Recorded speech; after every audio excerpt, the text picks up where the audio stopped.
nongeye kubasuhuza mwe mwese mukunda gukurikira ibiganiro bica kuri D&B TV Rwanda kabisa. Ni YouTube channel igenda kugezaho amakuru y'imyidagaduro ari kugenda training benshi agiye atandukanye. Mumaze kumenyera kino kiganiro kari 5 minutes of show buri kumwe n'abanyamakuru cyangwa abasesenguzi b'imyidagaduro bameze neza cyane, buri kumwe na nyirabyo ndetse nanjye Ishimwe David. Tuba tuhabaye kugira ngo tugwereze byose ukeneye mu myidagaduro ku isi nzima, tukurebera hose ibyanditswe mu itangazamakuru rigiye ritandukanye kabisa. Rero uri kumwe nanjye Ishimwe David na nyirabyo nawe arahabaye, ndi kumubona ameze neza. Mbare na mbere mbanje gushimira abantu bakoze subscribe kuri ya YouTube channel D&B TV Rwanda, barakoze cyane. Nyirabyo umeze neza? Meze neza cyane kabisa David, kandi nunga muri byaba abantu bagenda bakora subscribe, basharinga, batera comment, nanjye ngiye bishira akanye mbashimire byimaze cyane kabisa David. Cyane rwose no kubashimira, urabona ko baba baje bakora ibintu bikomeye cyane kudutera ingabo mu bitugu, bakavuga ati abahungu bacu nabo ikintu dukora cyane kabisa David. Naba agaciro kuko buriya turamaze dukora tukaba tubona nta kiyongera ku bijyanye n'uburyo kiyo badushyigikiramo, ntabwo twakumva ko tunezerewe n'ibyo dukora, ariko kuba badushyigikira bituma twumva ko tugomba ahubwo kurushaho kubaha byinshi byiza cyane kabisa David. Cyane 5 minutes of show kabisa. Ubwo ni ikiganiro gicaho hano kuri YouTube channel n'ibyegeranyo mu minsi mike biraba dutangiye kugeraho. Reka twihute rero n'ingingo no munsi turi buze kuganiraho, dufite ingingo ebyiri turi buze kuganiraho, ariko turaza no kukugezaho update ziba zigiye training ahantu henshi hagiye hatandukanye, ya makuru utarumva handi hose uri buze kuyumva hano kuri no YouTube channel kabisa. Nyirabyo arahabaye kugira ngo abitugezeho, turaza no kuganira byinshi cyane. Nyirabyo reka duhere kuri update ziba ziri kugenda zivugwa hano mu Rwanda. Nabonye uwitwa Bushari nyuma yuko akoze ibitaramo bigiye bitandukanye muri Iwacu Muzika Festival, ari kugenda rero avuga ati album nabateguje Full Moon umwaka ukabushize, noneho igiye gusohoka ku itariki 18. arabadutayemo Full Moon kabisa, yamaze gushyira urutonde rw'indirimbo cyane kabisa David. Ni wituze kugaruka, ariko nako tubigiragirwa umusore wacu witwa Major nk'ukajya ayiyita, ariko ubundi amazina yayo mwita Joachim. Ni umusore rero uba muri Symphony Band. Ubu nawe akaba yatangaje ko agiye kuba yakwikorera ku giti cye, ariko atavuye muri Symphony, akakora ibikorwa bigiye bitandukanye. Murabizi ko ari umuproducer akaba n'umuhanzi, kuko ni nawe ubasha kuba waririmba muri Symphony, abandi bakoresha ibikoresho bigiye bitandukanye byo mu bikino. Bitaza ko twamuvugaho bicaye tukurambura inkuru yose uko byagenze bite n'ibiki yatangaje, byose n'andi abisanga ni kuri D&B TV kabisa David. Cyane rwose. Tukiri muri ibyo ngibyo turaza kukubwira yuko uwitwa Oda Paccy nawe yamaze gutangaza yuko agiye gusohora album ye ya nyuma. Ese twibaza Oda Paccy tutari duherutse kubona muri muzika, se biraza kwifata gute cyangwa turaza kuyakira gute? Abafana baraza kwakira Oda Paccy gute muri iyi album ye atangaza ko ye ari ya nyuma? Nyirabyo ndi kubona rwose yabishyize ku rukuta rwe rwa Instagram. Cyane kabisa tugomba kubiva mu muzingo tukakubwira nyine kubijyana na Oda Paccy, ariko ntabwo turi bwibagirwe icyo nakwita nka award yaje tutari dusanzwe tuzi cyane, ariko ni inshuro ya kabiri igiye kuba abayita Diva Beauty Award. Ni ibihembo navuga ko bizajya bihabwa abantu bakora ibijyanye n'ubwiza mu Rwanda. Twari dusanzwe tubona ibyo twakwita nka Nyampinga, abahemba abafite ubwiza no bagiye guhemba abafasha abo bakobwa bafite kari beza kugira ngo babe beza mu bijyanye no kuba bakora uburyo bw'imisatsi. Nari tuza kuba twavugaho byinshi cyane kuri Diva Beauty Award David.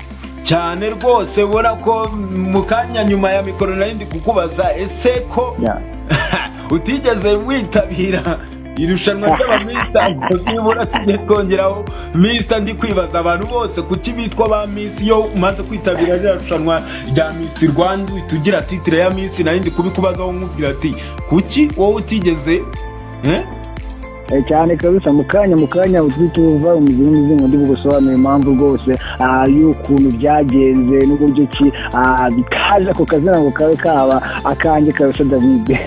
Cyane rwose. Rero tukiri ku nkuru ziri update, uwitwa Kivumbi ubu ngubu tuvugana ari live ya alubumu ye hanze kabisa, ari kuyigenda yumvisha abantu, agenda ayihereza abantu, witwa Kivumbi King. Twari twabigarutseho yuko iyo alubumu n'ubundi hari yitwa hanze kabisa, twagiye tugaruka abahanzi yagiye akorana nabo kuri iyi alubumu. Iyo nayo ni inkuru turi buze kugenda tubagezaho, izi update ziba zigiye zitandukanye, ariko turaza no kugera hanze y'u Rwanda. Nyirabyo tubafitiye iki hanze y'u Rwanda? Ariko mbere yuko tubuze kujya hanze y'u Rwanda, hari ingingo tubuze kuba twaganiriza abakunzi bacu zijyanye n'ibirimo bibera mu Rwanda. Twavuga ko ari inkuru yavuzwe y'umuhanzi bita Ngabo Medal, ariko ntabwo ari we byavugagaho, ariko iyo uvuze Mimi uhita wumva Ngabo Medal bitewe n'uko ari we umusore tuzi kandi w'umunyarwanda. Rero umugore wa Ngabo Medal Mimi akaba yarabatijwe kabisa David. Cyane nabonye byateje impagarara hano kuri izi mbuga zacu cyangwa ku binyamakuru bigiye bitandukanye byandikirwa hano mu Rwanda, cyangwa n'abandi ba YouTuber bose bavuga Mimi byagenze gute ku buryo abatizwa baramaze gusezerana imbere y'Imana? Ese bari kwibaza ngo itorero ntabwo ryaba ryarakizemo ibintu byo kwibeshya, bakavuga ati basezeranyije gute umuntu utarigeze ubatizwa?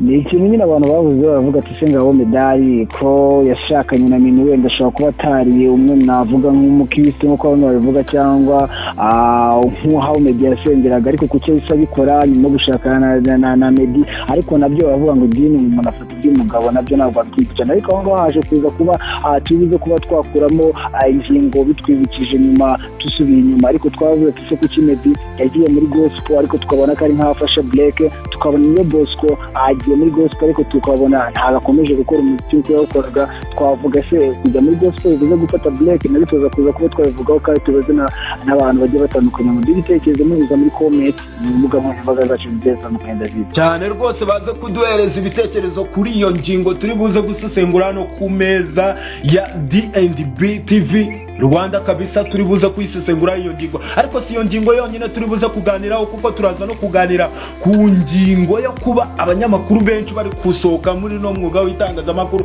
Twagiye tubona abanyamakuru benshi bagenda basohokamo, ariko hari n'abandi bagiye bahindura ibitangazamakuru. Ariko ibi byose byaturutse ku ngingo yo kuvuga ngo andi umuntu ni igiki cyatumye asezera, ese agiye gukorera ibyo byose turaza kubisesengura nyuma yuko uwitwa Gerard avuyemo, agiye yenda muri business ziwe zo gukora kuri YouTube, yenda n'izindi ziri ku ruhande. Twagiye tubona batijara, yenda wakwibaza ngo nuko yarakuza, ariko ibyo byose turaza kubyibazaho cyangwa turebe niyihe mpamvu iri gutuma abanyamakuru benshi bawusohokamo no mwuga wacu.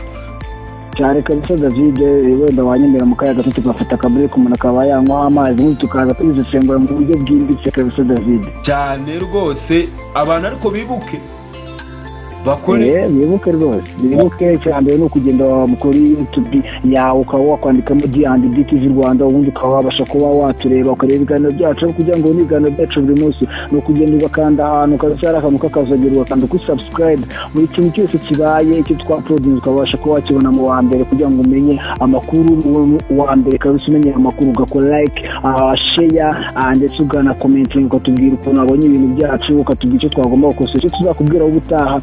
Ibyo mugiye kujya mubibona nabyo mukatubwira ati turashaka kutubwira kuri ibi ngibi kabisa David. Cyane rwose, rega nibo turi gukorera, nta bandi dukorera, nibo nizo nshuti zacu, nibo nyine bantu bacu, kuko nibo tuba turi gukorera mu buzima bwa buri munsi kugira ngo tubanezeze, kugira ngo tubagezeho nabo babe bari mu isi y'imyidagaduro bameze neza, bahagaze neza. Cyane kabisa David, reka twumve kano karirimbo ka Kivumbi King yashyize hanze bita hanze, turagaruka mu kanya gato cyane.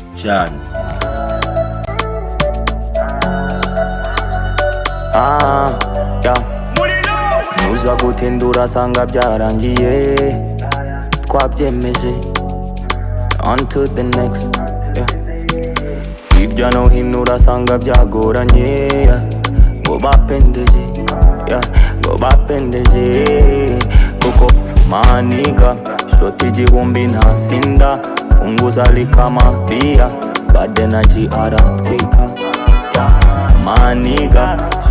Ngira ngo rero ni short break tuba dufashe kugira ngo tubanze dusome ku mazi, ubundi tuze tuganira ku ngingo zigiye zitandukanye. Nyirabyo nibyo twari turi kuvugaho mu kanya, tufite ingingo ebyiri tujye gusesengura. Reka duhere kuri iyi ya gospel. twibaza ese kuki abahanzi benshi bagiye bavuga ngo tuvuye muri secular tugiye muri gospel ariko ntituze kubona za ndirimbo zabo n'ubundi nk'uko twari tubamenyereye muri secular ni abantu bari bafite fan base iri hejuru cyane ariko abafana babo nk'ubu bakaba bari kwibaza muturebere ese kuki niyo Bosco byibura izo gospel yadusezeranyije atari kuzisohora ese kuki Meddy nawe yabishyizemo intege nke ubundi ni ikibazo ni ikihe nyirabyo cyane kabisa David ariko mbere na mbere reka mbanze ambwire amini wenda ikintu navuga cyo ni byiza ni byiza kuba yakiriye Kristo nk'uko yabitangarije igihe yavuze ati njyewe navutse bwa kabiri nakiriye Yesu Kristo nk'umukiza ni ibintu byiza cyane byo kwishimira kuba yaba yakiriye agakiza ka traininga aho nakwita nk'umugabo we biheberanye kubana ubuzima bwe bwose ni ibintu byiza kubana n'umuntu kandi muhuje ukwemera ni ikintu twakwishimira rero tumubwira ati congratulations ikintu navuga ko kijyanye n'iyo ngingo barimo uvugaho David urabona ko ni ikintu nakwita ko kitari cyiza niba ugaragaje ko ugiye kwihebera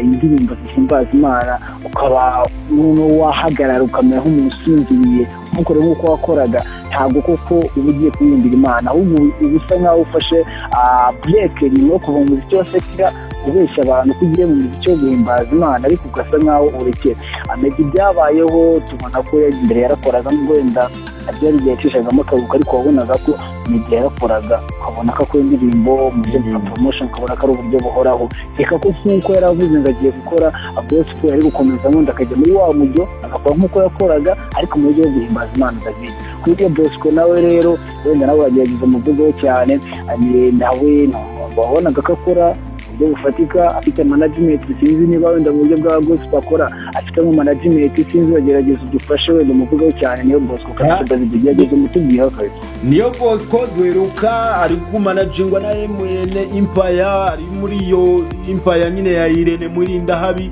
aza kuyivamo avuga yuko atangiye new chapter yaje gukatira ahantu mu yindi rebo ntiyakoze cyane kuko yavuye muri iyo rebo nta n'indirimbo n'imwe asohoye aza kuvuga ati noneho ubu ngubu ndi umuhanzi wigenga ubona yuko aje mu bintu nyine byiwe akora indirimbo azana new chapter ni indirimbo zigera kuri 5 yasohoye ngira ngo EP yitwa new chapter turavuga ati niyo Bosco yagarutse ariko nyuma y'igihe gitonya amaze gushyira hasi new chapter tumva ngo niyo Bosco noneho ngewe mvuye muri secular music ngiye muri gospel ariko nyuma turategereza sobase niyo Bosco nimba agiye muri gospel byibura ko atari kuduhereza indirimbo ubona ko na n'ubu ngubu dutegereje indirimbo byibura yiwe n'imwe ariko njye naje gusanga niyo Bosco ahugiye mu bintu byo kwandika indirimbo haba izo za gospel ndetse n'iza secular afitemo ukuboko ahubwo nibyo binahugiyemo cyane twebwe rero nk'abafana twigeze kuganira n'abafana nabo batubwira uko bari kugenda babyumva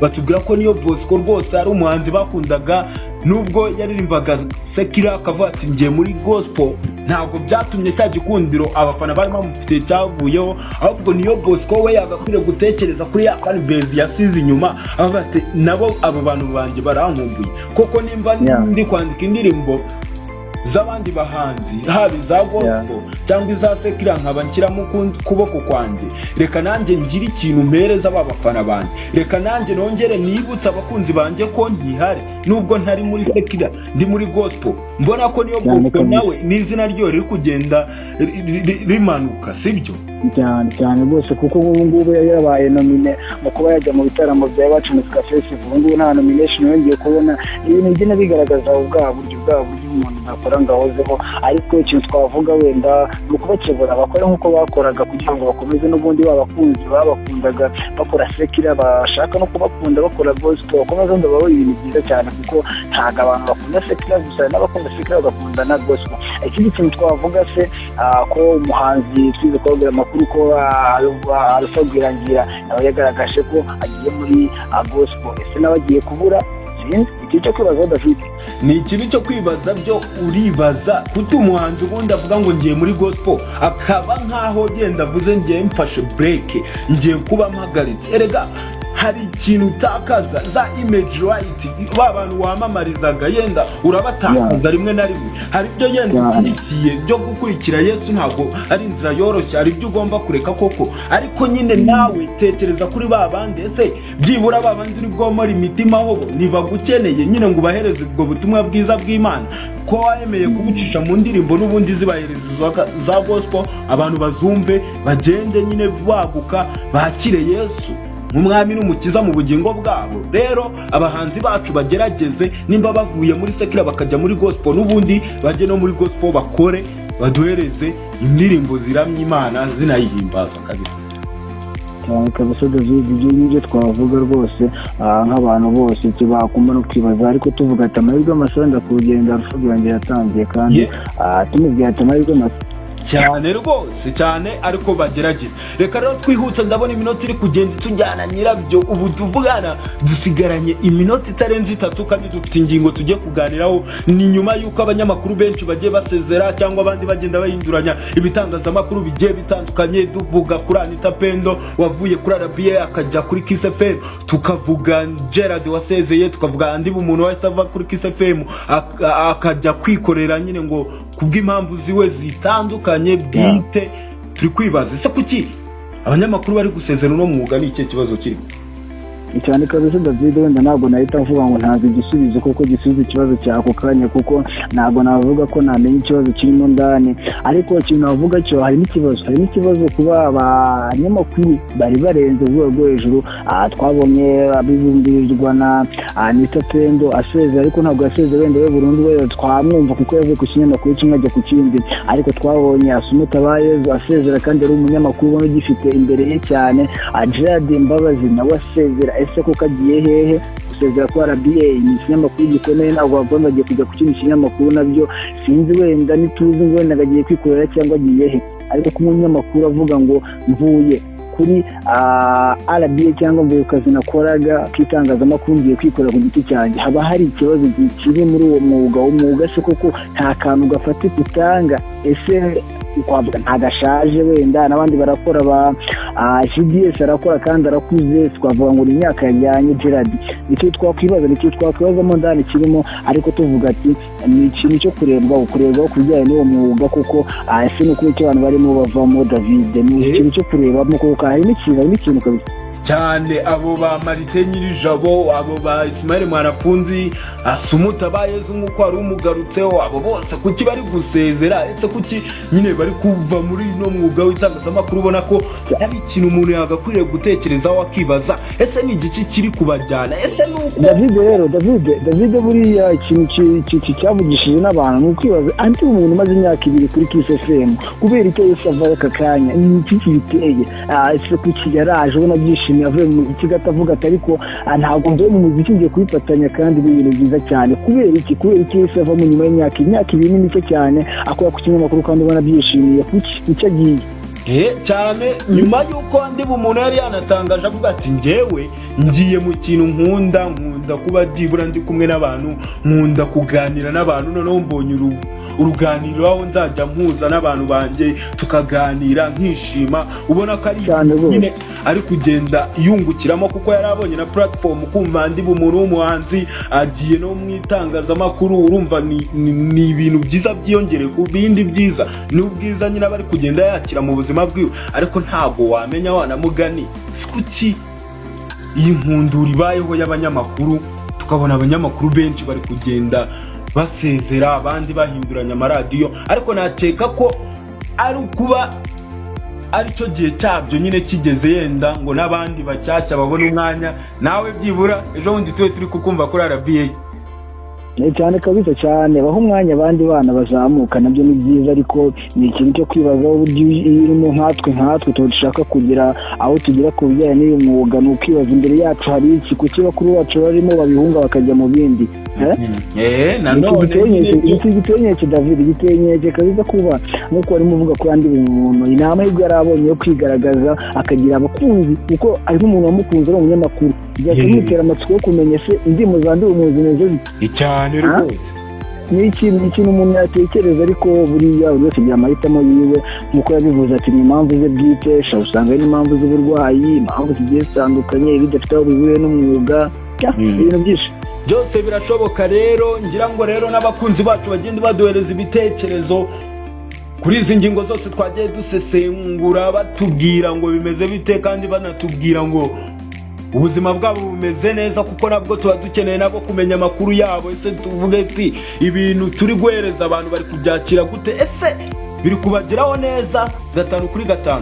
Nyirabyo rero ndabona dusigaranye amasegonda angahe ndumara gukina ku kiganiro cyiza dukorana. Reka bisa nanjye reka nishimire ariko mu by'umwihariko reka atugira abantu